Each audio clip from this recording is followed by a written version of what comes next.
Good morning. Good morning. Good to see you all here this morning. This day fit for a duck. A little messy, or a fish, yes. A little messy. Have as a part of our agenda today to take a minute to talk about the back from the brink legislation that we're asking our representatives to support. It's a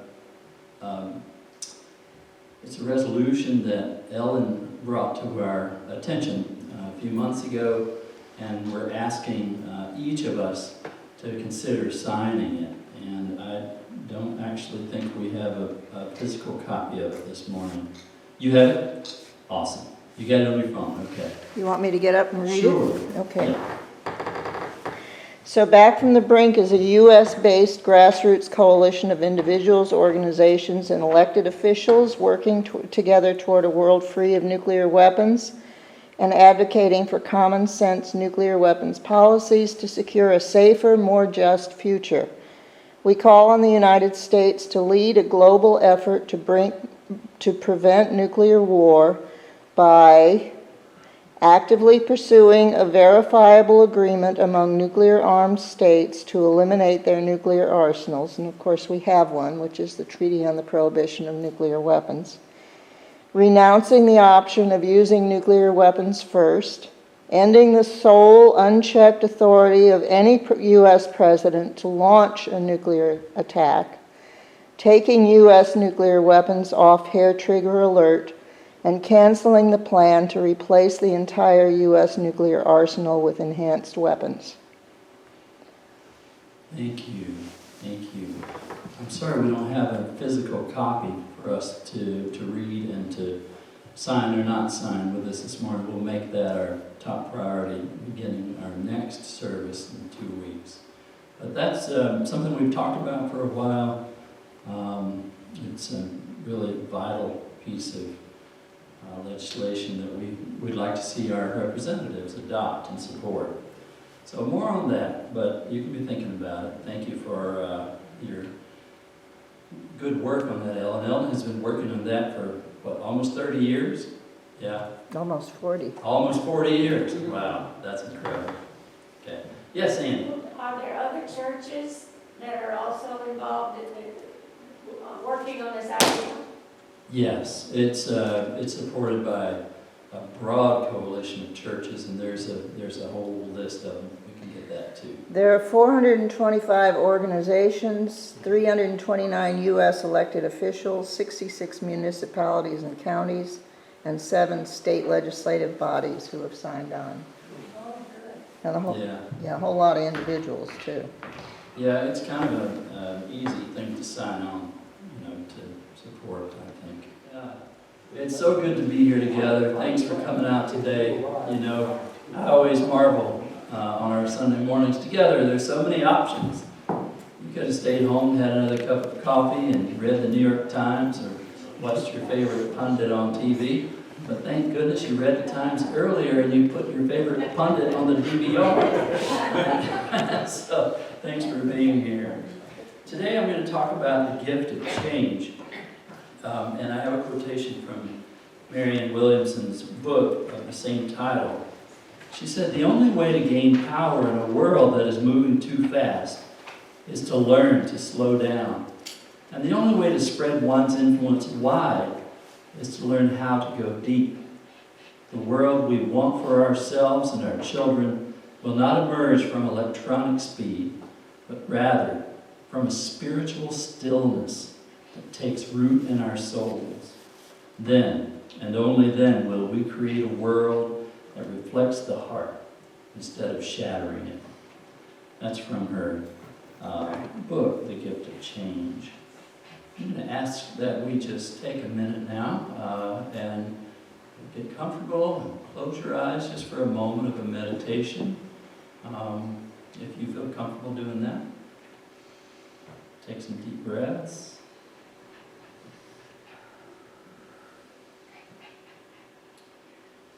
Know that you are supported and cared for here. That the church pew is holding you, cradling you, supporting you. Just as this community wants to do also.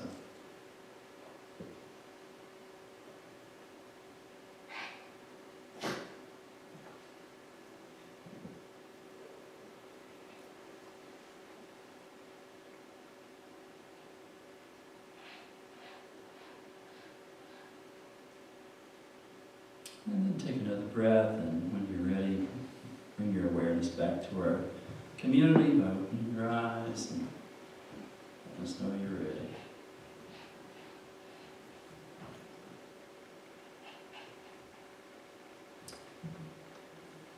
Okay. So, in my 20s, I used to, anybody ever heard of Milliken Company? I used to work for Milliken. I was a manager for Milliken before I went to seminary. It taught me so much about life. When I was in New York, I was in charge of the church right across the street from the World Trade Center when 9/11 happened. It wasn't the priest in me that showed up the next day. It was the Milliken manager that showed up. And that's the person who needed to be there. So I had a lot to learn, and I'm grateful I did. One of the things that you heard all the time from Milliken, the people doing the talks at Milliken, is that the only constant is change. The only constant is change. It's a well-worn adage that you heard a lot around there. And this thought has been coming to my mind a lot lately. Well, actually for years, and I can pinpoint, I think the exact date to about 6 years ago when I decided I was going to get back in shape so I could hit the basketball court again, the volleyball court. I woke up one morning thinking, am I getting old? Perish the thought.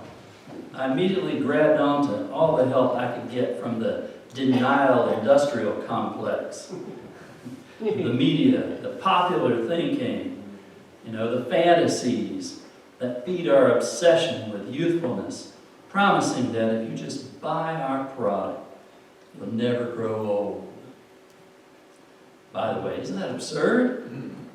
I mean, how many of you have seen that commercial on TV where they're trying to sell this new cream that if you put it under your eyes, if you have bags under your eyes, they miraculously go away. And I've watched that commercial so many times. And I'll tell you, when they put that stuff on the other guy, you have one guy on the left-hand side of the screen that doesn't have it, the guy on the right side that has it. They both look bad. Based on that, I wouldn't buy it. Am I the only one here?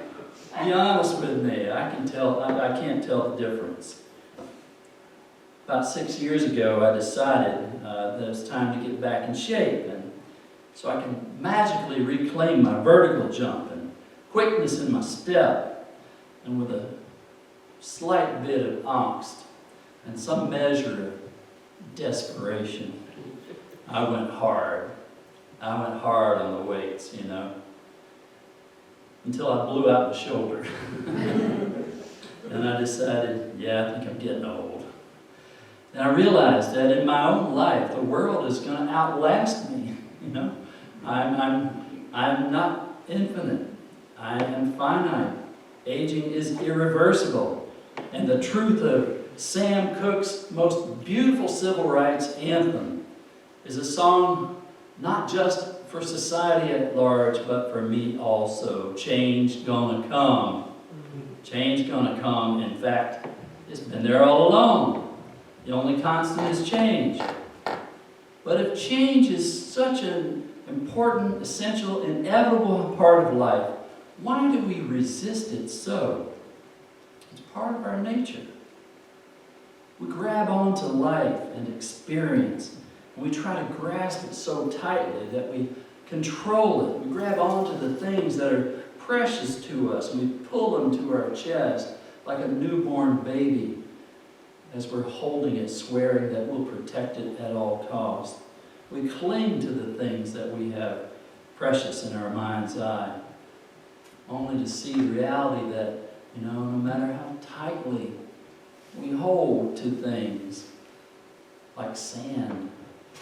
It just slipped through our fingers.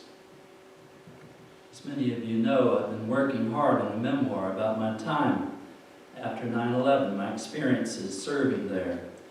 And as of now, my opening sentence is, and this is subject to change, so if the book ever comes out and you get a copy, it might not be this, but right now it's this. It says, 20 years ago, I had the great privilege of losing almost everything I hold precious in life. Change is not only real, but it can be a gift. I said I had the great privilege of losing. Because of what I lost, I gained so much more once I was able to get over my own grievances and my grief and the losing. Change. It's kind of hard to accept, but it's real. It's hard for me to accept, and I'm going to make a confession here now. I drink milk in my coffee these days. I wrote a whole blues song 10 years ago about why that's wrong. I don't want no hazelnut. Don't give me no pumpkin spice. Don't want no mocha frappuccino. Don't give me any of that bleak on ice. I want coffee-flavored coffee. And espresso sounds nice. Now I drink milk in my coffee. These things are humorous and trivial, but I have to tell you, the coffee gods have already told me that it's okay. We all go through changes.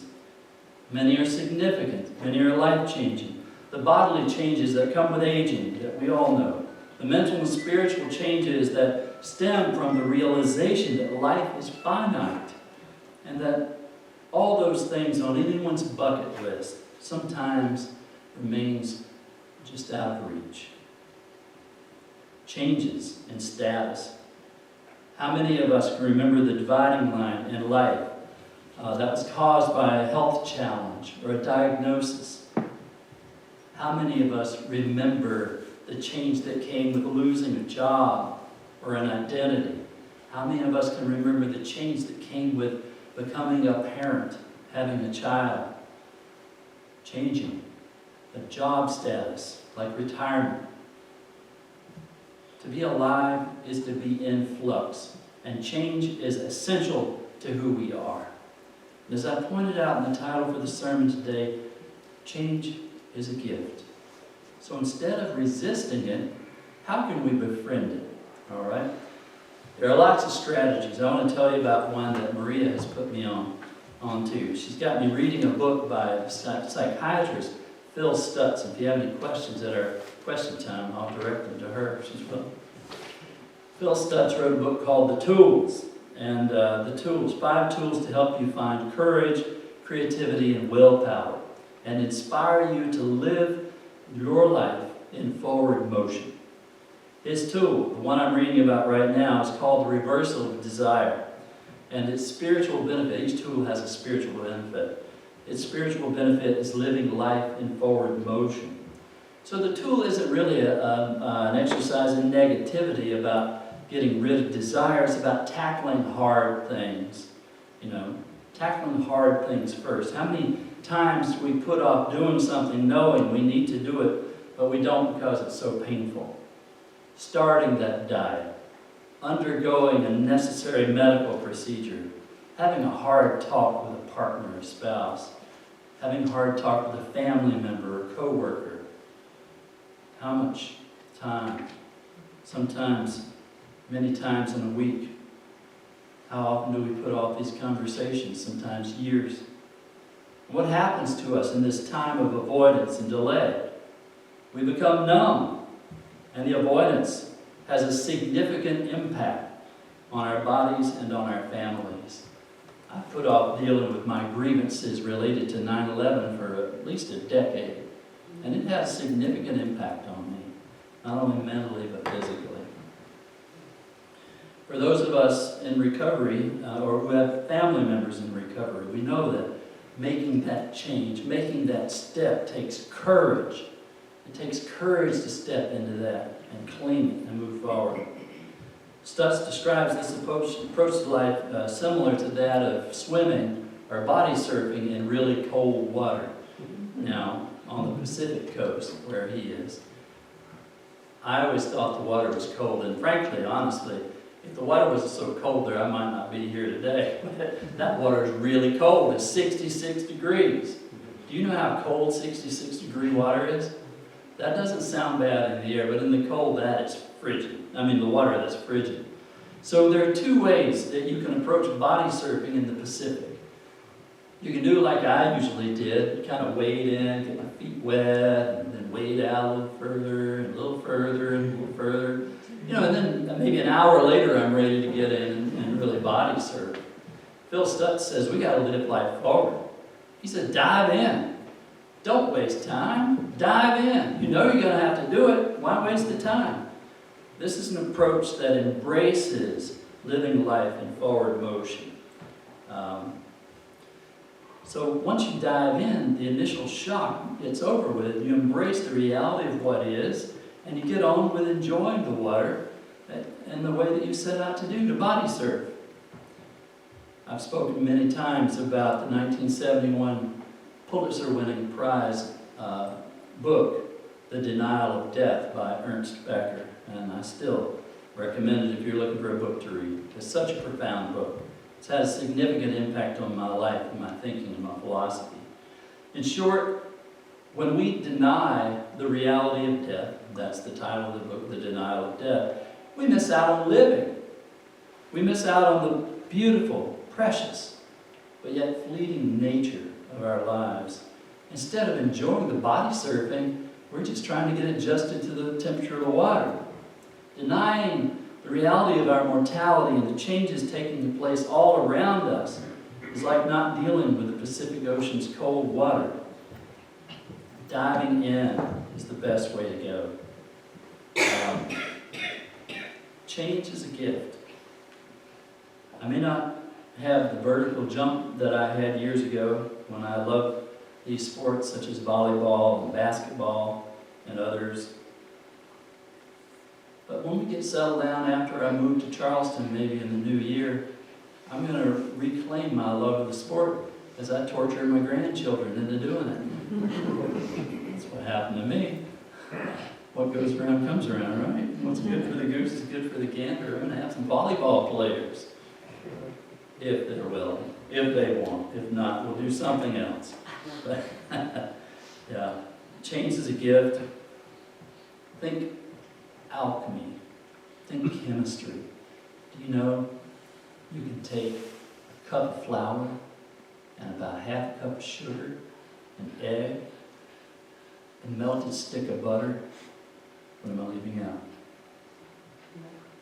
And a cup of fruit, stir it all up in a bowl, put in the oven, and 50 minutes later on 350 degrees, you got cobbler. There are good changes. Changes can be healing. They can bring new things into being. Let it be a dance as we go through life's challenges and changes. May we be mindful of and present to these changes in all of their joy and all of their challenge as we live authentically the life we've been given. Change is going to come. Let it be a dance. Some of you may remember at the front end of the COVID season, as we were just getting onto the Corona coaster for that ride, I dove deeply into the science fiction of Octavia Butler, an African-American writer from Seattle, who is described as an Afrofuturist. In her Parable of the Sower, she describes an emergent religious community in California, this dystopian post-apocalyptic future after all the you-know-what has hit the fan. Yeah, not exactly light reading for a challenging time, but COVID was bad, but at least it wasn't as bad as that. Anyway, she talks about this emergent religious community whose understanding of God was that God is change. Isn't that an interesting concept to consider? God is change. And how we approach change has a significant impact on our lives because change is in essence divine. It's a part of the divine spark and the alchemy, the dance that we do as human beings in this life. So we can decide how we're going to approach change, how we're going to do it. Are we going to wade in? Maybe that's appropriate sometimes in life. Get our toes wet to see how that feels before we go, full body into it. One of my favorite philosophers is the 19th century Danish philosopher, father of existentialism. His name is Søren Kierkegaard. Derek knows him. We used to talk about reading Kierkegaard in college, and we'd say we were soaring with Kierkegaard. That was a joke. It wasn't even funny then. I don't know. But you can see why he got his name. They called him the Gloomy Dane. And he wrote books with titles like Fear and Trembling. Not exactly light reading, but in his book Fear and Trembling, he talks about the difference between a night of faith, K-N-I-G-H-T, a night of faith, and the night of infinite resignation. The night of faith jumps in the water. The night of infinite resignation never finds the courage to do it. Stuck, complaining about the temperature of the water. So, trying to express this in my own way, I wrote another song about a guy, Philippe Petit. Do you know who that is? He's the tightrope walker that walked between the towers, the Twin Towers in New York back in the 70s. You see that picture of him out on the tightrope between the towers. That is absolutely horrifying to me. Yeah. Has anyone seen the movie? Oh my God. That is horrifying to me. Now, he's out on this tightrope, no safety net, no safety rope. It's him and his balancing beam or whatever you call it. If he looks too far ahead, what's going to happen? He's going to fall off. He's going to watch the step right in front of him, right? If he turns around and looks behind him, what's going to happen? He's going to fall off because he's looking behind and not watching. He just has to watch this step, focus on this breath. This moment between life and death is precious and sacred, and it's all we have. The lyric that I wanted to share with you is that I have him. He's out on this rope, between this cable between the towers, and the lyric I wrote is, "Not looking behind you, because that's dangerous, or too far ahead, because that's dangerous. No past to regret, no future to dread. This moment, this time, is a gift. It's precious." One of the gurus that Maria and I follow is a guy named Brian Johnson. He started this organization called Heroic, and another one called Optimize, and he's sort of a modern-day philosopher doing assessments of the great ideas. And he said this, that our obsession with the past is depression. Our obsession with the future is anxiety. But our obsession with the present is success. The present is a gift. That's why we call it the present. So, changes. Change is going to come. It's already happening. We all feel it. We all know it. Let us embrace it as our friend and not our nemesis. Because we get trade-offs. I don't have my vertical jump anymore, but I have an appreciation for the game that I didn't have then.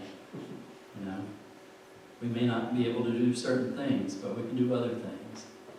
It's just a part of the beautiful journey we call life. So I'm going to ask you, think with me for a moment. Every one of us has a before and after moment. Many of us have many of those before and after moments. What was that moment that your life changed? That what was before was completely different from what was after. Maybe it was the birth of a child. Maybe it was the death of a spouse. Maybe it was something catastrophic like 9/11 me. Think with me for a minute about that. And ask yourself the question, how did I respond to that? How did I respond? And even more importantly, what have I learned? What have I learned? 20 years ago, I had the great privilege of losing almost everything I found precious to me. But it too was a gift. Our before and after moments are gifts, especially if we survive them. And we can look back on them with gratitude and grace. Finding courage in our hearts to see it as a part of the dance. Letting go of the need to blame, even though there's plenty of blame to go around. But every time we blame, we stay the same. You know, there's some great research that's been done on the stories we tell. If we tell a story of redemption or a story of failure, you know, if whatever that before-after moment is for you, if you're telling a story of what you learned and how you overcame, then you find resilience in that. If you're still struggling and blaming, even though there's plenty of blame to go around, you're stuck. And how do I know that? Because I was stuck. I had to discover that I didn't have to be stuck. That I didn't have to keep my toes in that edge of the ocean, worried about what might happen if I get in. Just have to jump in, embrace it. Move with it. Let it be a dance. Okay. Let's conclude our part of our liturgy and then let's have a conversation. We extinguish the flame of this chalice. Let us follow the light of it until we meet again. Thank you. Thank you so much. All right, what comments or questions or feedback do you have? I hope I stirred some stuff up here. Yes, Ellen. My moment of change was when I made up my mind that I was going to stop paying war taxes. Okay. And shortly after that, I met William Thomas, who was maintaining vigil for nuclear disarmament in front of the White House, and I quit my job and gave everything I owned to my daughter and joined the vigil. And it was a big step. Yeah, that's not like sticking your toes in the water. You went whole hog there. I did. I jumped in. Yeah. And I haven't regretted it since. Yeah. Wow. Yeah. Powerful. Thank you for that. Who else has something you'd like to share?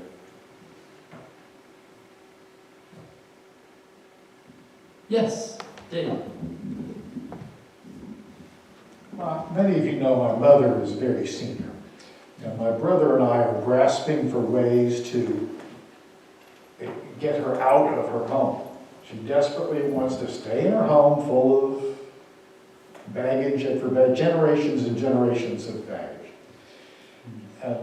You got any suggestions about a way to wake somebody up from this clinging to the things that they think are going to be the same, that they're somehow going to save them or preserve them, and unwilling to embrace that change? How do you make that shock happen? That's such a great question, Dave, and I appreciate the profound depth from which you shared. I don't really know. If I had an answer, I would have used it with my family too. But yeah, it's something that folks have to do for themselves. There are interventions, of course, and something to consider along those lines. But I wouldn't be knowledgeable of that. But yeah, it's just so hard. And I mean, just the thought of doing some kind of intervention seems like it runs counter to the love you have for her too. Yeah. I hear you though, she's clinging to it and holding on for dear life. Yeah. Yes? Well, I've spent 20 years as an estate liquidator and antique appraiser, so if you want to meet with me afterwards, I'll be happy Okay. to discuss it with you. Ask and you shall receive. Love it, thank you.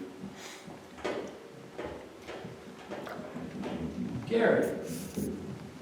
My good time was when I finally retired at 75. And I've Awesome. been enjoying retirement now for the last 3 years. Good for you. So it's been wonderful. Good for you. You give us hope, man. We see your radiance. We can make it. Thank you. Yes, Derek? I can tell you a quick, funny story. Yeah, good. It has to do with Kierkegaard. Yeah, Thank you. You mentioned him in your comments. yeah, I was in Copenhagen years ago, and his city. And yeah. I make it a habit sometimes to hunt up a museum to some philosopher whom I have an interest in. So I got, wow, I'm in his city, you know, this is great. So I got the city map, a tourist map, and I put it on the bed there, and looking for anything about him that I could find. And there was this great big area, city blocks, wide as the Kierkegaard. Oh my God, they must love this guy here, you know, and not just a monument, it's area. Okay, so I was trying to figure out how to get there, and I saw another great big block that said Kierkegaard. Well, it has two huge monuments, this can't be. One for both nights. So it finally came to me. I did study German, and Kirche means church. And Danish is a Germanic language, so in other words, I'm looking at a Church garden. cemetery. Yes, a church wall. Well, how ironic is that for the gloomy day? It's not just a silly story, jokes on me, but I did find his tomb, and it made me think, you know, Kierkegaard, if that's what his name really does mean, I'm not sure about the second part of that word, but I think it probably means churchyard, since that's what it said on the map. Yeah, That he's buried in the place that he, you know, that he wrote so much about. You mentioned gloominess and death and so on in Kierkegaard, so somehow it was fitting to me that I found him at a church. I love that, thank you. Yeah. Yes, Kathy? A few years back, I got a diagnosis I didn't like, and you know, the initial, from the moment I heard it, you know, you think sadness or depression, but it was really suddenly feeling awake, you know, like a refreshing kind of sobriety, and it led to lifestyle changes that had other benefits too. Wow. So it was just waking up. Wow, that's powerful. Thank you for that. Yes, Rob?